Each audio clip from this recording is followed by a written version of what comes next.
Malaquias 4, de 1 a 6.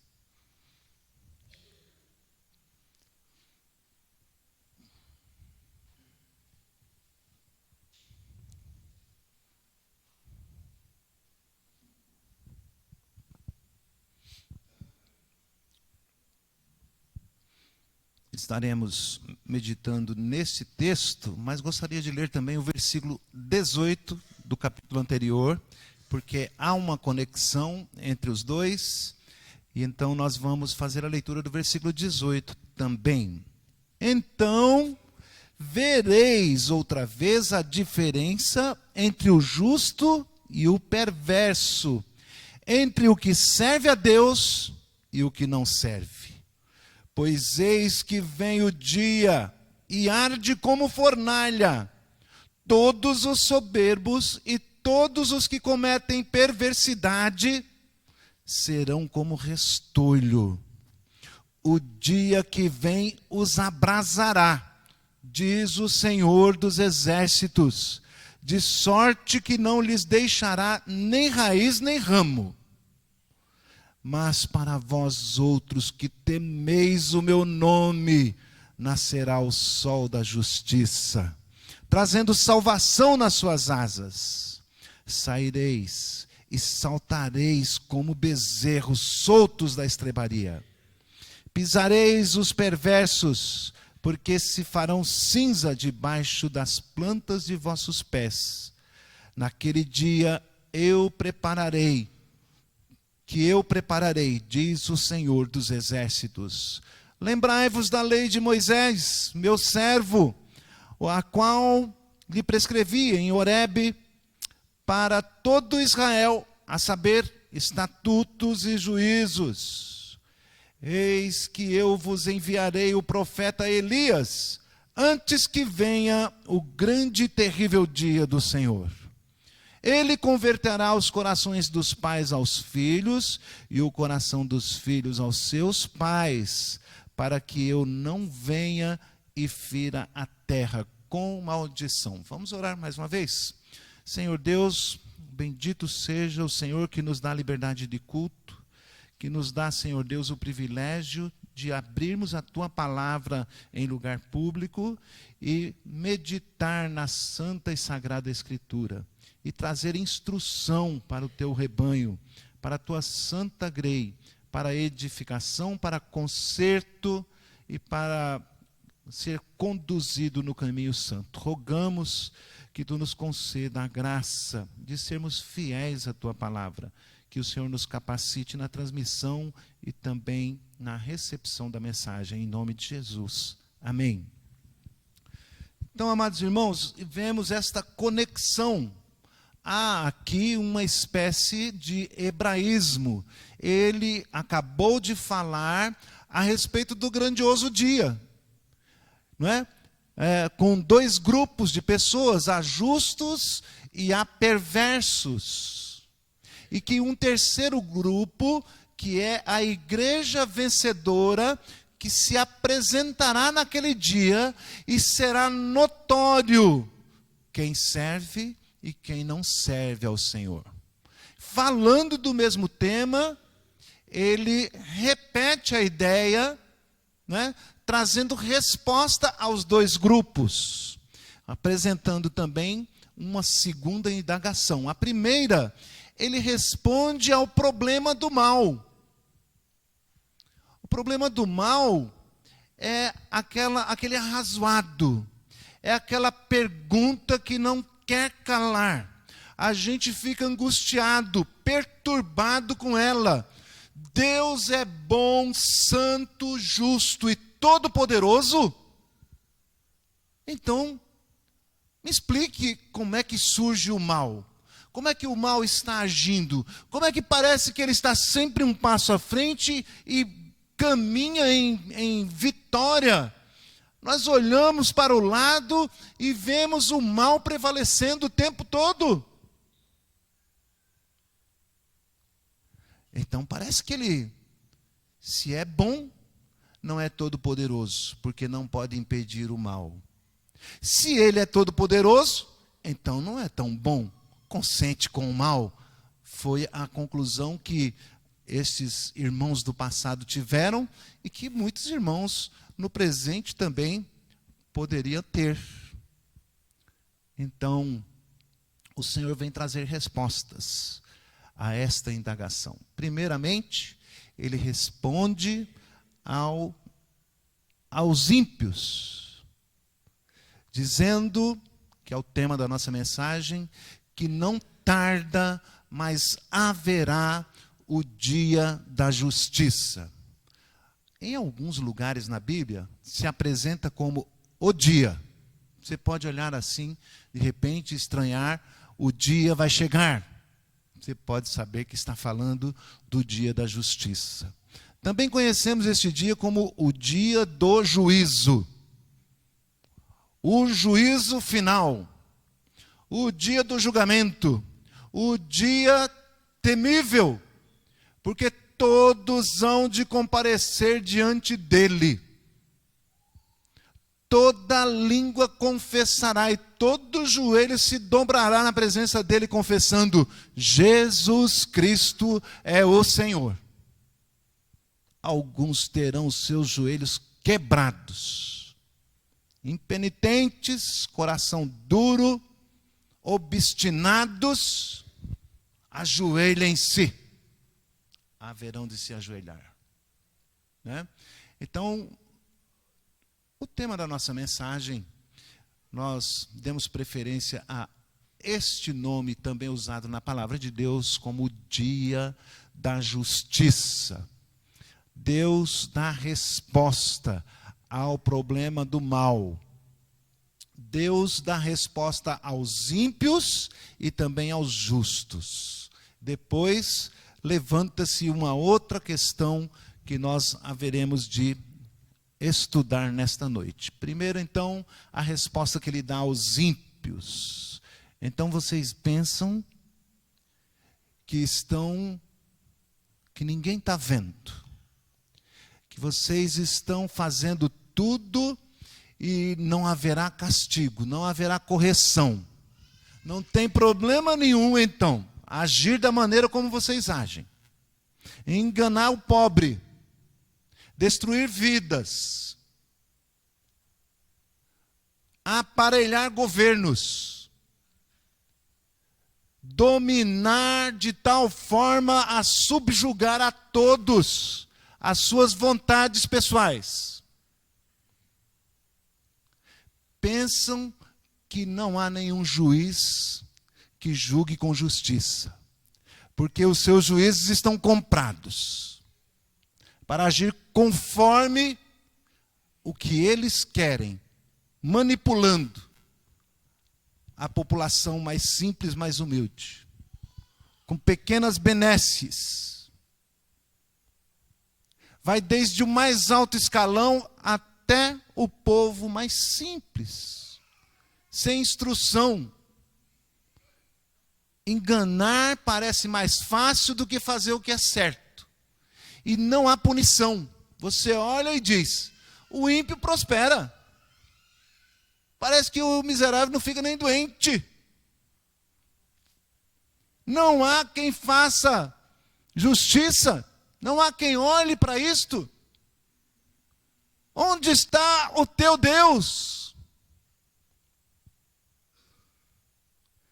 Jó levanta-se com um brado de dentro da sua alma: eu sei que o meu Redentor vive e há de se levantar para julgar a minha causa. Não perde a esperança, não perde a confiança. Eu sei que o meu Redentor vive. Eis que vem o dia que arde como fornalha. É uma figura tremenda. Sabe quando você vai acender a brasinha para o carvão? O carvão para o churrasquinho? Dá um trabalho, não é? Dependendo da experiência do churrasqueiro. Põe isso, põe aquilo, aí toca abanar para dar mais oxigênio no fogo, para aquecer a brasa. Alguns pegam o secador de cabelo, acaba com o secador da mulher. Outros pegam o aspirador e põem a mangueira no fundo do aspirador para dar um vento mais forte lá, para oxigenar a brasa, para que ela aqueça. É uma preparação. E espera, às vezes, demora para acender a brasa, para começar a pôr a carne, cerca de 1 hora. Tem que começar antes. Às vezes, a brasa meia úmida, não pega fogo logo. Dá trabalho, né? Há uma figura semelhante aqui presente, mas de uma fornalha. Uma fornalha ardente, que está sendo aquecida. É a figura da ira sendo acumulada. Terrível. Este pensamento deveria nos fazer estremecer. Há um componentezinho eletrônico que se chama capacitor. Quanto mais energia você põe nele, mais energia ele vai armazenando, até que em determinado momento ele precise soltar toda a sua energia para fazer funcionar equipamentos A ou B eletrônicos aí. Capacitores, armazenadores. É esta a figura que a palavra de Deus está nos dando. Está perto. Aí vem o dia do Senhor, que já arde como fornalha. Todos os soberbos e todos os que cometem perversidade, não pensem que ficarão impunes. Ao comparecer diante dele, serão destruídos. Outra vez a palavra de Deus usa uma figura forte. Serão como restolho. Restolho é também uma figura de guerra, quando um exército mais poderoso passa e devasta um lugar. Talvez a figura mais moderna que nós temos é a figura de Hiroshima, quando foi atingida pela bomba atômica, que ficou devastada, né? Por muitos anos não se podia nem passar lá, nem perto, virou uma cidade fantasma, isolada, né? Por causa da radiação. Restolho, na figura antiga, é o exército que passava derribando casas, matando pessoas, destruindo as vilas e colocando fogo, ateando fogo em tudo, nas plantações, para destruir esse inimigo. E ficava só aquele estoco de árvore no chão. E o Senhor está dizendo que os soberbos e os perversos serão como um restolho, como uma sobra de uma árvore, um toco que foi encandecido até ser totalmente consumido, e ficou aquele toco no chão. Aí o dia que vem os abrasará, diz o Senhor dos Exércitos, de sorte que não lhes deixará nem raiz nem ramo. Todavia, é necessário explicar aos irmãos que a palavra de Deus não nos está ensinando um aniquilamento. Não serão aniquilados. Senão ficaria bem o provérbio: comamos e bebamos, que amanhã morreremos. Faria todo sentido.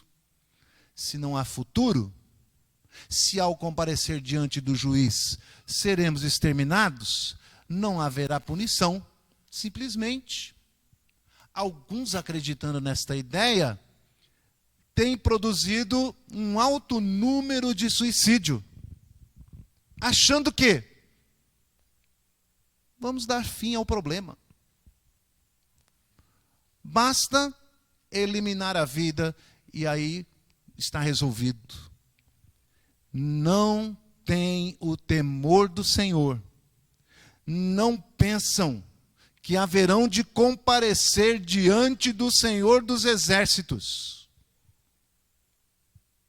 Enquanto há vida, há esperança para a restauração, para a mudança, para o arrependimento, para a conversão. Uma vez dado cabo à própria vida, não há mais esperança. É só nesta vida. É só neste tempo. O tempo da graça, o tempo da misericórdia. Cabe ao homem viver apenas uma vez e morrer. Depois disso, o dia vem. O dia do Senhor, o dia da justiça. Esta resposta é dada aos ímpios. Parece aquele jargão. Espera. Espera que tu vai ver. Não estão passando desapercebidos.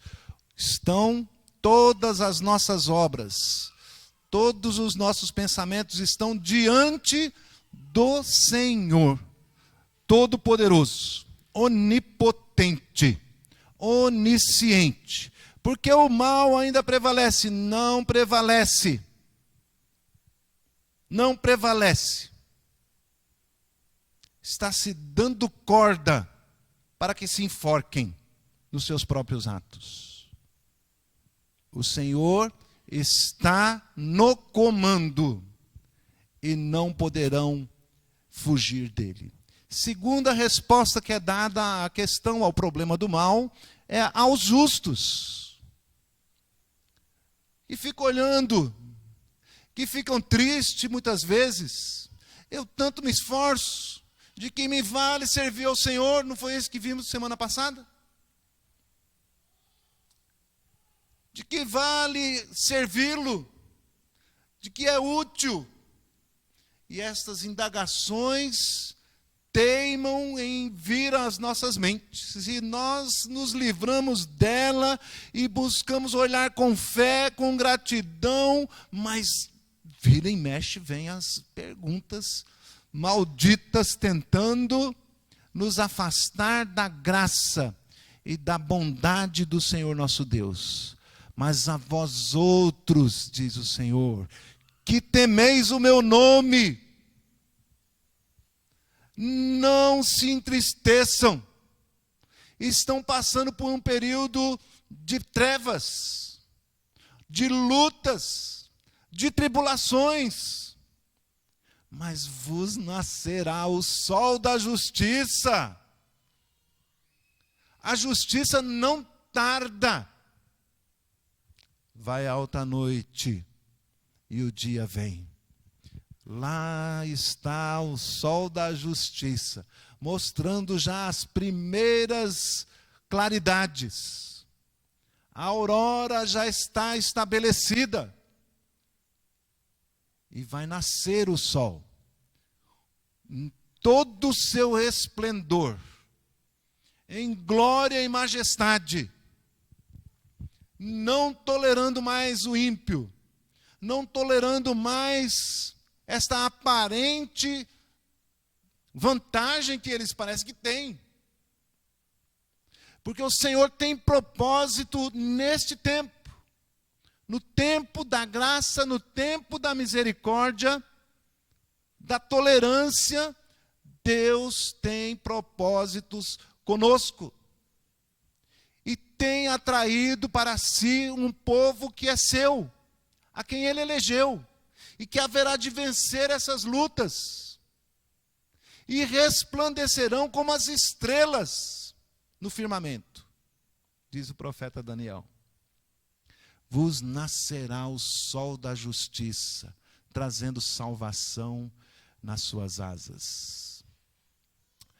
A salvação que está proposta em Cristo Jesus já nos alcançou, mas ainda estamos vivendo esses momentos de lutas e tribulações até que se complete nesse dia. Nós estamos na aurora, porque os primeiros raios desta luz, deste sol, já nos alcançou, nos tirando das trevas, nos salvando. mas ainda não plenamente. A plenitude da salvação será quando se fizer dia perfeito, quando ele surgir nas nuvens. Aí haverá de nos recompensar pela fé, pela esperança, pela convicção, pela certeza que temos nas suas promessas. Seremos altamente recompensados pelas lutas que passamos, os impropérios que sofremos, quando fomos injustiçados pelo mundo, pela nossa sociedade, quando perseguidos por ele. A nossa salvação está plena em Jesus Cristo, na cruz do Calvário, mas ela está por ser ainda alcançada na sua plenitude. Saireis e saltareis como bezerros soltos da estrebaria. A figura é bem camponesa. Nós urbanoides não conhecemos muito bem. Bezerros que estão presos. Quando vai, por exemplo, se ordenhar a vaca, tirar o seu leite, o bezerro é desmamado dela e preso, para que não possa mamar até que se ordenhe, que se tire o leite para distribuir para os humanos. O leite é do bichinho, mas os humanos se apropriaram dele, ordenham a vaca e amarram ele. Em dado momento é solto, e ele está ansioso, de modo tal que ele, querendo se livrar daquelas amarras de todas as maneiras para alcançar o seu alimento. E ao ser solto, ele sai com tanta alegria,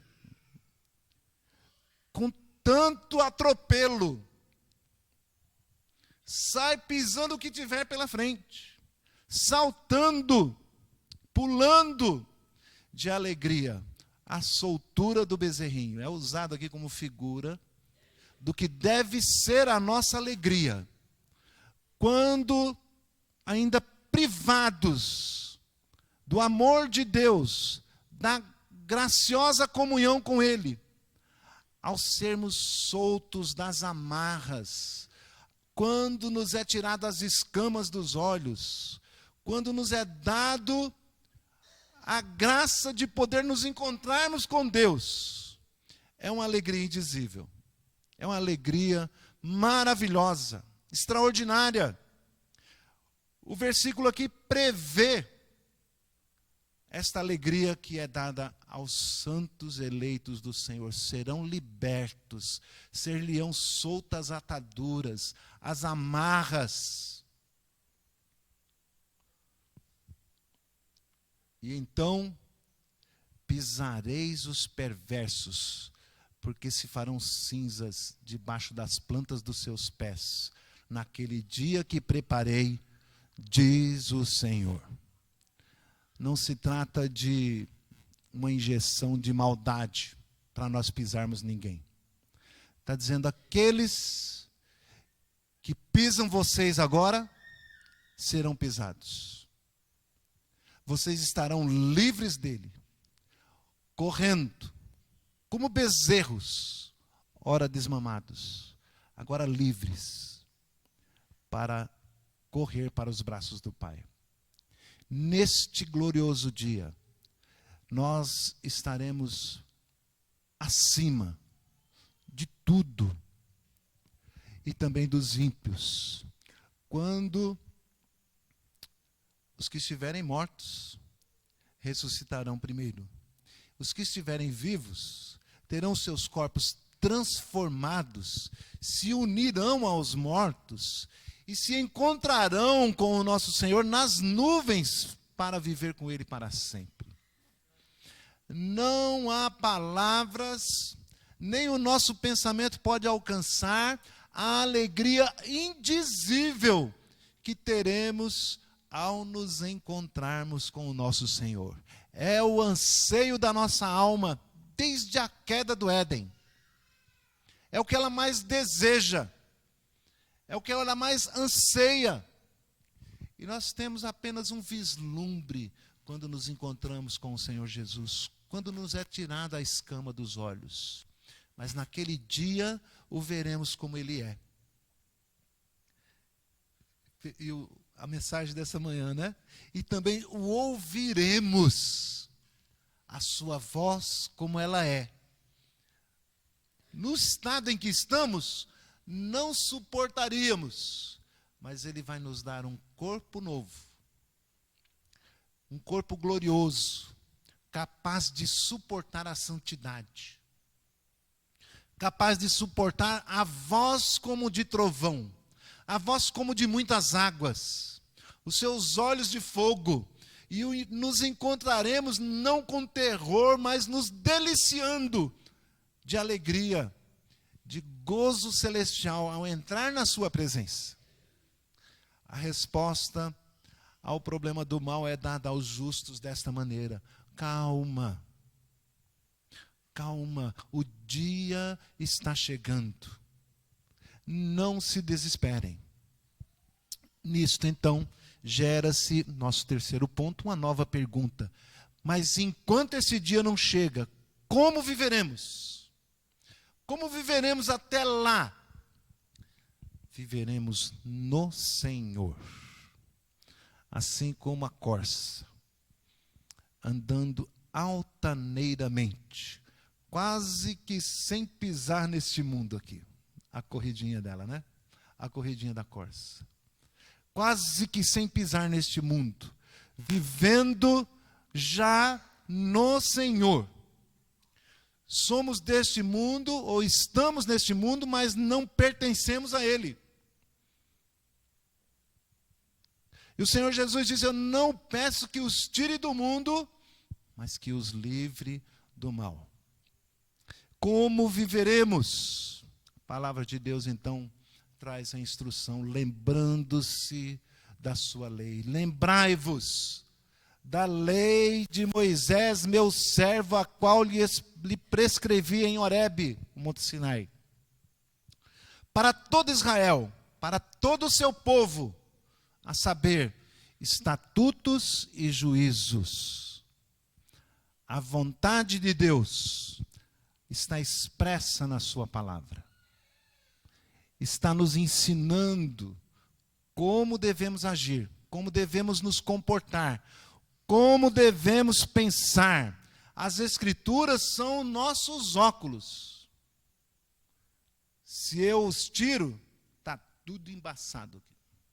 Não consigo ler. Calma, você é novo. Mas quando eu coloco os óculos, passo a ver nitidamente.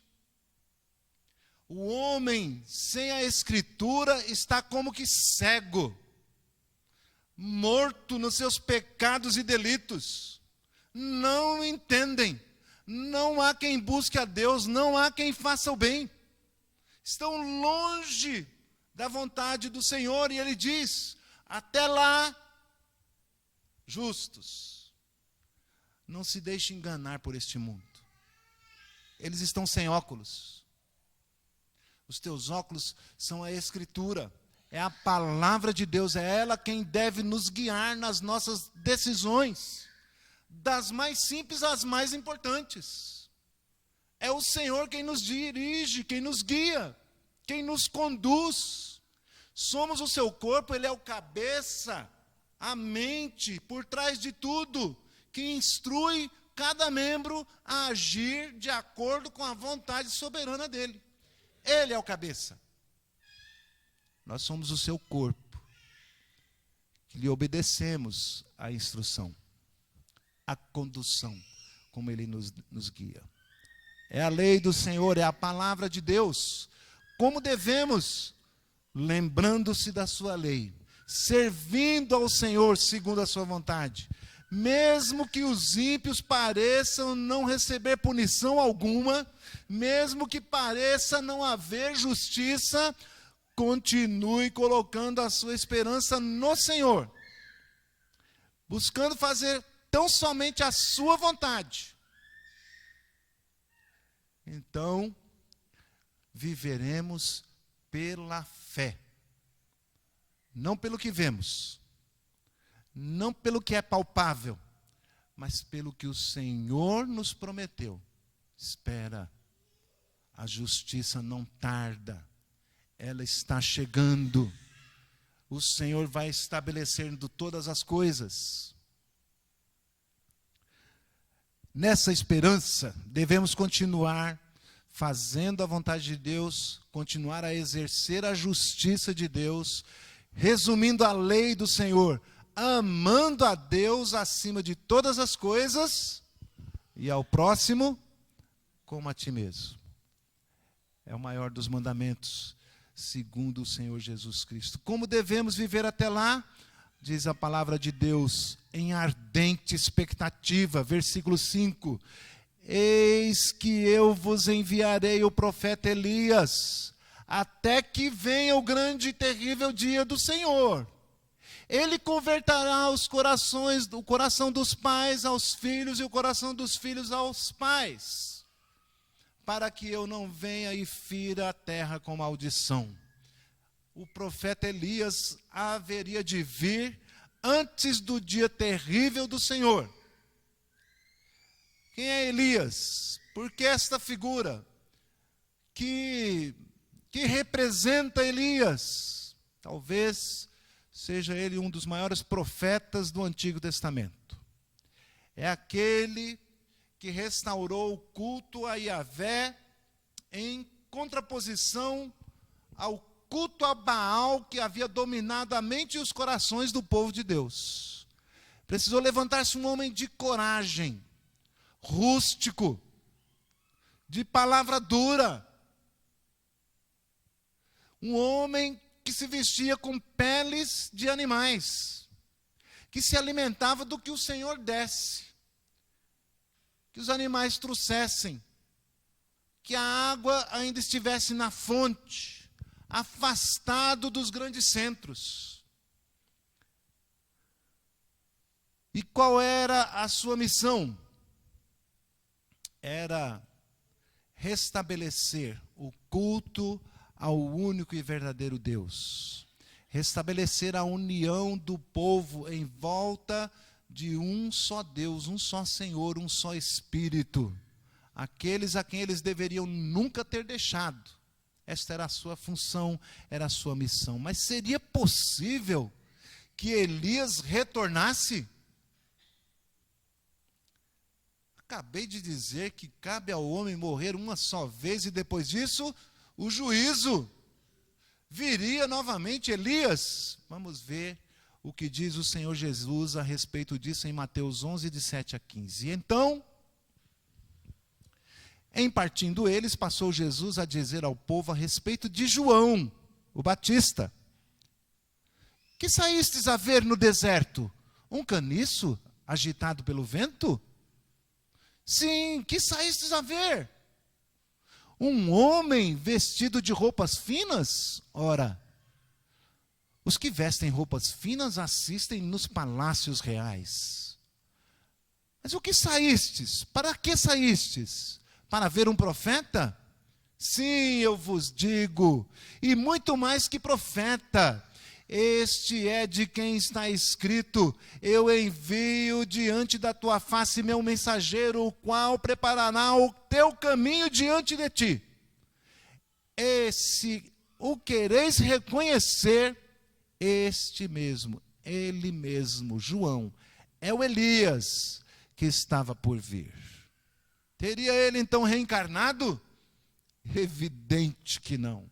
O Senhor está usando a figura, o mesmo tipo, o mesmo em aparência, um homem rústico, de palavras duras, que se vestia com peles de camelo, que comia mel silvestre e gafanhotos do deserto. Jesus diz: este é o Elias, e vocês não puderam ver. No capítulo 11, versículo 12, o Senhor ainda reafirma, em Mateus, De fato, Elias virá e restaurará todas as coisas. Eu vos declaro que Elias já veio e não o reconheceram. Meus irmãos, ele já veio. Ele é aquele de quem está escrito: voz do que clama no deserto, preparai o caminho do Senhor. É João Batista. Há 2000 anos atrás já se cumpriu esta promessa. E ele preparou o caminho do Senhor. Exortou, clamou por arrependimento, a santificação, porque o reino de Deus está chegando. E Jesus veio, aquilo que João pavimentou. Jesus, o mensageiro da paz, inaugurou o grande dia, o dia da justiça. O dia do Senhor já começou. Já começou os últimos dias. E estamos agora em ardente expectativa. A qualquer momento o Senhor Jesus poderá voltar, poderá surgir. E ele diz que virá como um ladrão, quando não estiverem percebendo. É assim que vem o ladrão, né? Quando saíram de casa, deixaram a porta aberta ou mal fechada, ou ele pula o muro, escondido, de repente, sem prévio aviso. O prévio aviso está dado. A qualquer momento, o Senhor Jesus poderá retornar, poderá vir. E nós devemos viver nessa ardente expectativa. Porque, irmãos, concluindo, os ímpios certamente receberão sua paga. Deixa eles lá. Não vamos nos incomodar com eles. Os justos receberão a sua justiça, porque o próprio Senhor já passou por uma fornalha. Ele foi moído e machucado pelas nossas transgressões, pendurado no madeiro. Como diz um belo cântico de cantata: das suas mãos e dos seus pés fluíram perdão. Nós estávamos lá já recebendo a justiça de Deus. Ele já inaugurou. Começou por nós.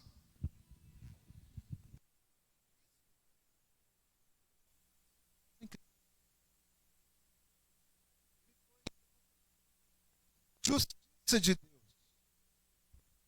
Justiça de Deus. Contra a raça que ele estava ali representando, para que então todo o que nele crê não seja mais punido, não receba outra vez a justiça, porque se houvesse duas punições, então é que não seria justo. Mas o Senhor que nos representou, recebeu sobre si o castigo que nos traz a paz. Enquanto aguardamos o dia glorioso,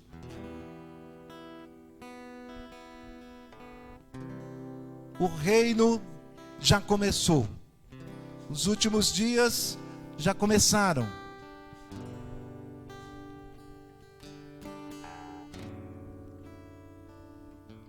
Como viveremos? Viveremos nessa ardente expectativa.